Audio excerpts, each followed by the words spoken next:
Rage bait content has become the new go-to for influencers who are constantly hungry for fame and will do anything to go viral, even if the attention they are receiving is negative. And so far, the TikTok influencer that is pissing me off the most is this girl called Natalie Reynolds. I hope I got her name right. Personally, I feel there might be something wrong with her number 6, because how can somebody be so intentionally racist and insulting to other cultures just for the sake of going viral? Like, I don't get it.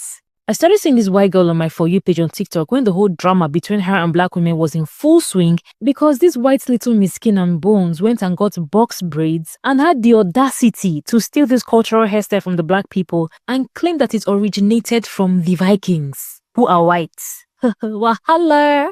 Braided with me while I talk about everyone hated on me for my braids. People are trying to say it's offensive and cultural appropriation, and I just don't understand how. How can my hair be cultural appropriation when Vikings are literally the ones that invented braids? I believe if somebody of color can wear a wig, I can wear braids. Haters can hate, I can wear whatever I want. I don't give a fuck. Now, I don't have a problem with a white woman wearing braids. Contrary to what a lot of perpetually offended black people think, I actually believe it's a cute thing when a white woman wears our hairstyles, but as long as they appreciate the hairstyles and where it comes from. I believe that culture is meant to be shared, and if you're a student of history, you would know that our ancestors did not keep their culture, they shared it, except for certain cultural practices that were specifically for insiders alone. However, no matter how much black people and even Icelandic people try to educate Natalie that the Vikings' braids were completely different from black people's braids, Miss Skin and Bones refused to learn, no, which goes to show that she knows what she's doing and she does not care.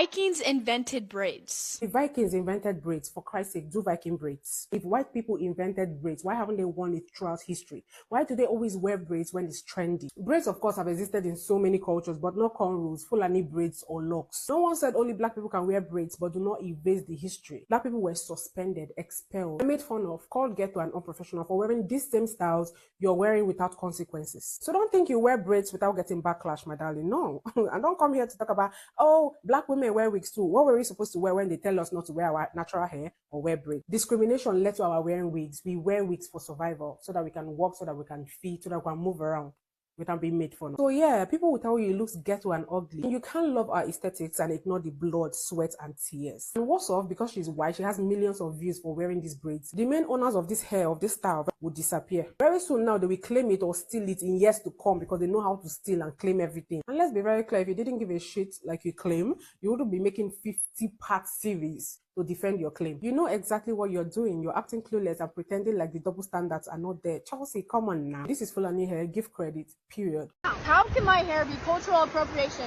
when Vikings are literally the ones that invented? Hi, my name is Henny and I'm from Iceland, and I wanted to share a bit of history with you. See, you're so interested in Viking history. Did you know that the only reason why you know as much as you do about the Vikings is because of the Icelandic people that wrote the Icelandic sagas, one of which was Snorri Sturluson. He also wrote the Prose Edda. He's the reason why you know about Norse mythology. Anyway, he was my great-grandfather going past 18 generations. He was talking about his own great-grandparents going back another 10 to 15 generations. Now, that means that he was talking about my own great-grandparents going back 30 to 35 generations. Most of the people in most of the sagas are related to me. I've checked. Anyway, I know a lot about the Vikings, and as it goes, none of them wore box braids. None of them.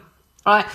There is no provable knowledge of any Vikings wearing box braids ever in the history of anything to do with Icelandic history, Scandinavian history, Viking history, sagas, there is no knowledge of any box braids being included in any of that. Did Vikings wear braids? Yeah, but not those kind of braids that you're wearing, love, right? No, not those braids. And I really wish that people like you would stop using my family, my own ancestry, my own heritage as a means to justify antagonizing an entire another group of people, okay? Box braids like that were not done by Vikings. They were not invented by us. They have nothing to do with us, right? So please, just stop it. It's not cute. It really isn't cute.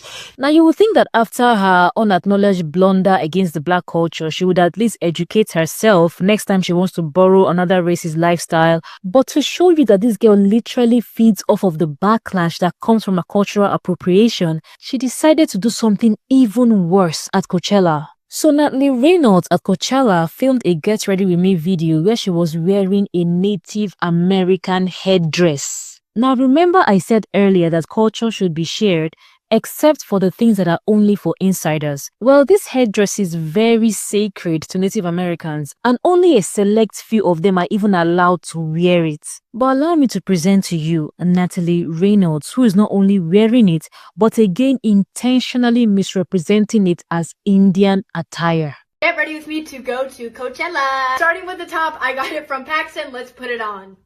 There we have the top. I got it on sale for $200, so it's definitely worth it. I have these really pretty boho pants that are mesh, which is perfect for the hot weather. Oh my god, look at these pants! I'm now going to be adding this fishnet cover-up just to add more spice to the outfit. Also, I'm a little annoyed because I messaged James Charles to meet up, and he declined my offer, saying that I was setting him up for a hate crime, which... the fuck? But James, do I really look that scary to you? All I wanted was my makeup done and to meet up with you at Coachella. You can't finish a Coachella outfit without accessories, so we're gonna start with this beautiful seashell belt. Final touches, bracelets. I like this because it matches the Indian headdress because I'm going for like an Indian vibe theme. Coachella's food is very expensive, so you know I'm bringing my own chips and salsa because I'm not paying $70 for chips. Okay guys, this is the final outfit. We have the shoes, okay? Coachella, I'm ready for you. This is a headdress. There are many different tribes that wear them. Plain style natives tend to have longer and fuller headdresses, whereas some northern tribes, shorter headdresses, use things like quills. The feathers used in the headdress are illegal to own by non-natives. This is because of the Migratory Bird Act. So every time you see a feather here, you have to understand that it's significant and cultural. You can't just go make one on your own. The feathers are held together by sinew or thread, and every time the member does something brave, heroic, impactful to the community, they will add another feather. So every feather is similar to like how a person in the military would get a new badge of honor or a higher ranking, which is why we as Native people, it's why many Native people say when a non-Native wears one, it's like committing an act of stolen valor. To earn a headdress, you have to do something worthy of earning it. Whether you have gotten the position of chief, you have served in a war, you have done something brave or honorable, whatever it is you've done, you have to do something to earn it. Contrary to the popular misconception that women can't wear them, there are many tribes that do allow women to wear them. We have seen them gifted to women, although it's more likely to see them on a man.